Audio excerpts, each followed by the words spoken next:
Well, Democrats have stolen years of your life, years you'll never get back, in the search for Russian collusion. We don't have any of that evidence yet, but the hunt for it left broken credibility across the board, and particularly at the Justice Department. The FBI, for example, started spying on Carter Page, a U.S. citizen who went to the Naval Academy and served as a naval officer, based on a politically motivated, still uncorroborated series of allegations from Fusion GPS, which was, in effect, an arm of the Hillary campaign. Now, Fusion GPS founder Glenn Simpson is pleading the Fifth Amendment to avoid testifying before Congress. Congressman Devin Nunes represents California, and he's the chairman of the House Intelligence Committee. He joins us tonight. Mr. Chairman, thank you very much for coming on.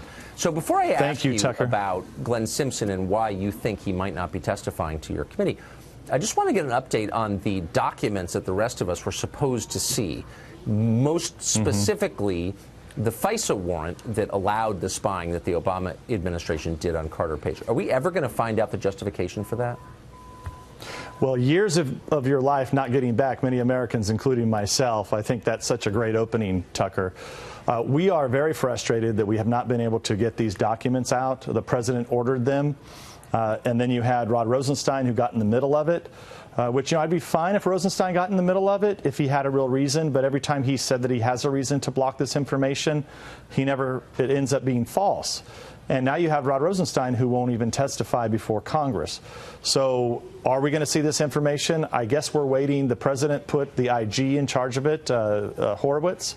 I don't think that was a good idea, but at the end of the day, that's what we're counting on. At some point you start to ask, what's the point of voting? You elect a new guy, but the same people are still in charge, still thwarting what you want. It does kind of call into question democracy itself. Do you think any member of Congress would be willing to take the risk and just say, you know what, as an American, I think you have a right to see this? That person's welcome on this show anytime. The challenge with that is we can talk about, we could hypothetically go down to the floor of the House and talk about it. We've talked about this on your show. But, we don't have the actual documents in our possession. We can't march them down to the House floor, slap them down. So those documents are in possession by the Department of Justice and the FBI.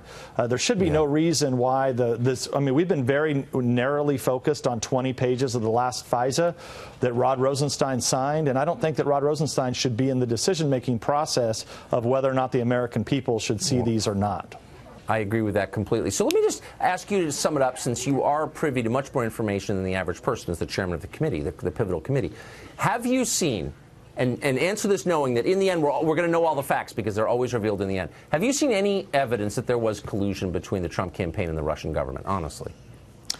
No, I have not. And in fact, I've seen the opposite that we know for sure. And I know you're going to ask me about Glenn Simpson in a second here, and I hate to jump ahead, but Glenn Simpson, who was he was working for the Democrats, the Clinton campaign.